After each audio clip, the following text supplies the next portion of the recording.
Part 1 में हम देख चुके हैं जेंशी ने चेन्यू से पूछा था डू यू लाइक मी। आगे हम देखेंगे। आई सजेस्ट आप पार्ट 2 से पहले पार्ट 1 भी देख लीजिए, जिसका लिंक आपको ऊपर आई बटन पर मिल जाएगा। अगर आपको मेरी वीडियोस अच्छी लगती हैं तो लाइक और शेयर करना, और हाँ, कमेंट कर ज़रूर बताना।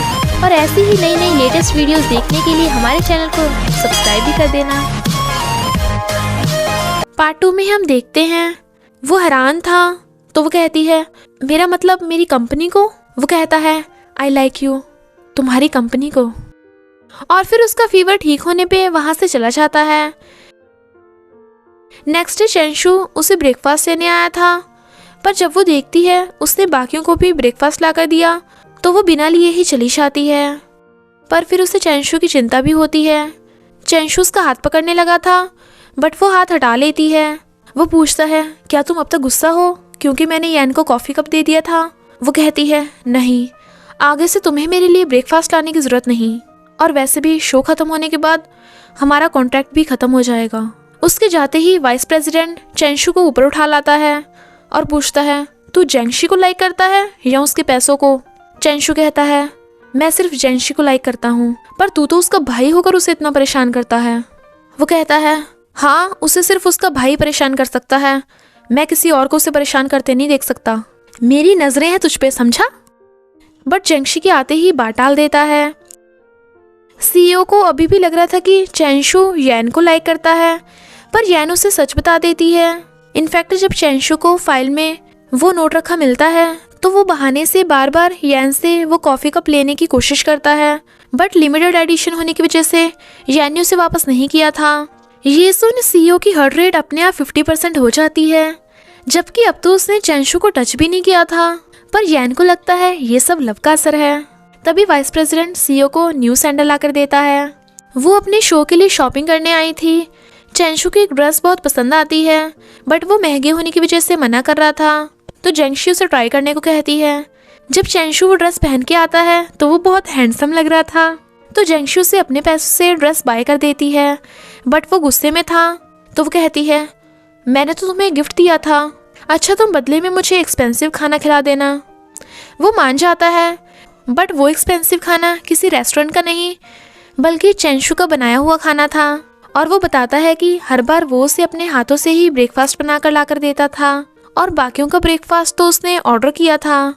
तो वो खुश होती है और फिर फैसला करती है कि वो न्यूज़ में सबको सच बता देगी कि उसकी और फूचेन की शादी फेक थी। वाइस प्रेसिडेंट फिर से यैन पे लाइन मारा था, बट वो इस बार भी उसे भाव नहीं देती। सीईओ चेंशु शो में जाने के लिए निकलते हैं।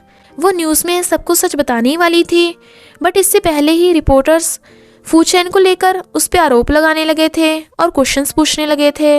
यैन को वाइस प्रेसिडेंट पे शक होता है, बट वो बताता है कि उसने ये सब नहीं किया।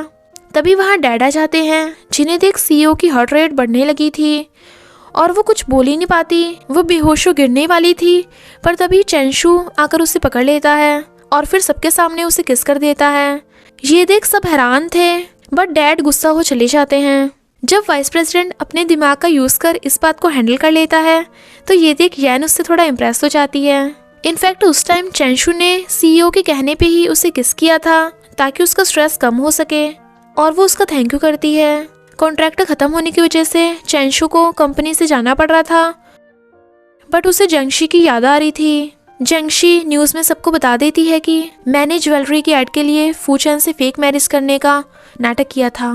पहले मेरे लिए सबसे इम्पोर्टेंट बिजनेस था, पर फिर एक इंसान ने मुझे ट्रू लव का रियल मीनिंग बताया, तो अभी मैं नाइट और प्रिंसेस के रिंग के लायक नहीं हूँ। तो वो स्माइल करता है, पर जेंशी को हर जगह चेंशु ही नजर आ रहा था, यहाँ तक कि वो रियल वाले चेंशु को भी हेलुसिनेशन समझ लेती है, बट वो उसे डिनर पे इनवाइट कर चला जाता है।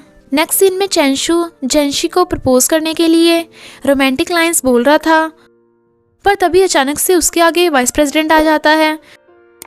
जेंशी के सामने ही वाइस प्रेसिडेंट बार बार यैन को प्रपोज करने के लिए चेंशु से वो रोमांटिक लाइंस पूछ रहा था, तो वो उसे चुप करा देता है। वाइस प्रेसिडेंट कहता है मैं जेंशी का ब्रदर हूँ, जब तक मैं राजी नहीं होऊंगा तुम्हें परमिशन नहीं मिल सकती। पर चेंशु जेंशी को वहाँ से कहीं और ले जाता है और उसे अपनी प्रिंसेस बनने के लिए प्रपोज करता है, तो वो हाँ कर देती है। वो दोनों किस करने ही वाले थे, बट कार में होने की वजह से डिस्टर्ब हो जाता है। जब वो उसके लिए अपने हाथों से डिनर बना रहा था तो वो कहती है अब से तुम सिर्फ मेरे हो, और उसे वही रोमांटिक लाइंस बोलने को कहती है। पहले तो वो मना कर रहा था, बट फिर कहता है तुम भले ही सबके सामने मुश्किलों का सामना करने वाली नाइट हो, पर मेरे लिए तुम हमेशा ही प्रिंसेस हो। भले ही मैं रियल का नाइट नहीं हूँ, बट मैं हमेशा ही तुम्हें प्रोटेक्ट करना चाहता हूँ। तो वो उसे किस कर देती है और दोनों एक दूसरे को किस करने लगे थे। रात में जब वो जाने लगा था तो वो आज रात उसे अपने घर पे ही रुकने को कहती है, बट वो साथ में रहने का नाम सुनते ही नर्वस हो एकदम से वहाँ से चला जाता है। नेक्स्ट जेंगशी ब्रेकफास्ट बनाना सीख रही थी, पर गलती से उसके फिंगर पे नाइफ लग गया था। एक लड़की को चेंगशु के क्लोज देख वो जेलस हो रही थी, बट वो लड़की बताती है कि उससे गलती से चेंगशु की चोट लग गई थी, वरना वो तो ऑलरेडी इंगेज है।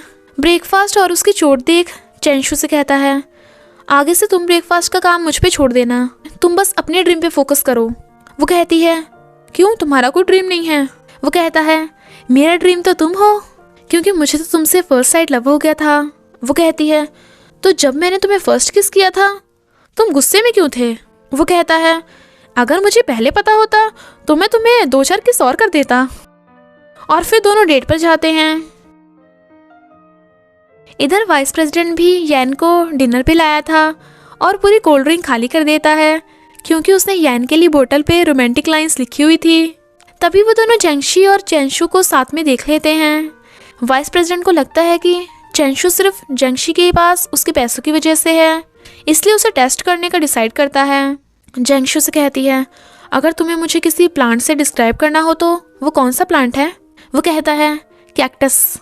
वो गुस्सा हो जाती है तो वो कहता है कैक्टस भले ही बाहर से कठोर दिखता है, बट वो अंदर से बहुत सॉफ्ट है, बिल्कुल तुम्हारी तरह। तभी उन दोनों को कंपनी का एम्प्लॉय देख लेता है तो वो जल्दी से अपना हाथ नीचे कर लेती है, बट वो उसका हाथ पकड़ कहता है जेंगशी मेरी गर्लफ्रेंड है। पहले तो उसे यकीन नहीं आता, बट जेंगशी के नोचते ही वो उन दोनों को लवर चिल्लाते हुए भाग जाता है।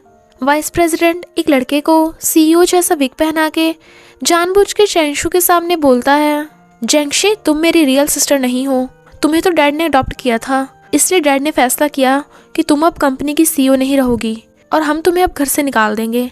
जेंगशी को रोते हुए भागते देख चेंगशु उसके पीछे भागता है, पर वो तो चली गई थी। तो चेंगशु जेंगशी के घर आ जाता है और उसे सारी बात बताता है। जेंगशी समझ आती है कि उसके भाई ने ही ये सब नाटक किया था, पर चेंगशु से अपनी पासबुक, क्रेडिट कार्ड और पिगी बैंक देकर बोलता है कि तुम्हें चिंता करने की जरूरत नहीं, मैं कल तक बाकी पैसों का इंतजाम कर लूँगा। वो कहती है तो क्यों ना आज रात तुम यहीं रुक जाओ। वो कहता है नहीं नहीं, मैं आज रात तुम्हारे लिए घर ढूंढूंगा। वो कहती है तो क्या तुम मुझे अपने घर में नहीं रखोगे? वो कहता है नहीं, अभी हमारी शादी नहीं हुई है, पर चिंता मत करो, मैं तुम्हारे लिए सबसे अच्छा घर ढूंढूंगा। पर फिर जेंगशु से सब सच बता देती है। कंपनी में वो एम्प्लॉय सबको जेंगशी और चेंगशु के बारे में बता देता है, और वाइस प्रेसिडेंट को भी पता चल गया था कि चेंगशु सच में अच्छा लड़का है। जेंगशी यैन से पूछती है किसी के साथ सोने के लिए क्या करना पड़ता है? वो कहती है क्या कहा?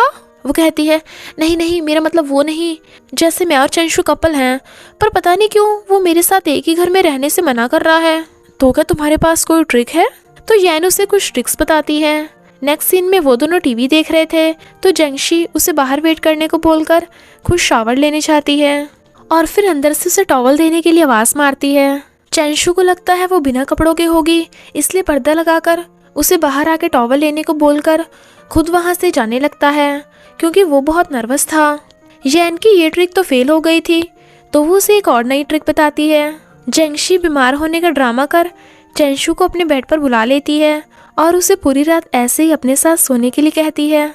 मॉर्निंग में वो उसे किस करता है तो जेंगशी अपना रोमांस स्टार्ट करने ही वाली थी, पर तभी उसे कंपनी से कॉल आता है कि उसे बोर्ड मीटिंग में जाना है, तो वो जल्दी से ऑफिस जाने लगी थी। पर जब वो न्यूज़ में देखती है कि कंपनी के स्टॉक्स लॉस में चल रहे हैं तो उसकी हार्ट बीट बढ़ने लगी थी, और चेंगशु के पास आते ही वो बेहोश हो जाती है। यैन चेंगशु को बोलती है कि वो सीईओ के साथ ही रहे और उसे ज़्यादा से ज़्यादा किस करे। इधर मीटिंग में सब जेंगशी का वेट कर रहे थे, उसी का फ़ायदा उठाकर वाइस प्रेसिडेंट खुद सीईओ की पोस्ट पर बैठ जाता है। चेंगशु जेंगशी की केयर करता है, पर उसे सोते हुए किस नहीं करता। वाइस प्रेसिडेंट सीईओ बनकर बहुत खुश था, पर जब सब एम्प्लॉयज़ एक एक कर रीचेक करने के लिए उसे बहुत सारी फाइल्स दे देते हैं। तो वो इतना सारा काम देख के डर जाता है। 40 आवर्स होने के बाद भी जेंगशी नहीं उठती, पर उसे समझ नहीं आ रहा था कि जैन ने जेंगशी को हॉस्पिटल ले जाने से मना क्यों किया। तभी वहाँ एक लड़का आता है जो खुद को जेंगशी का हस्बैंड फूशन बताता है, और इसी के साथ पार्ट 2 का एंड हो जाता है। बस थोड़ा सा इंतज़ार करना, फिर मिलेंगे नेक्स्ट पार्ट में।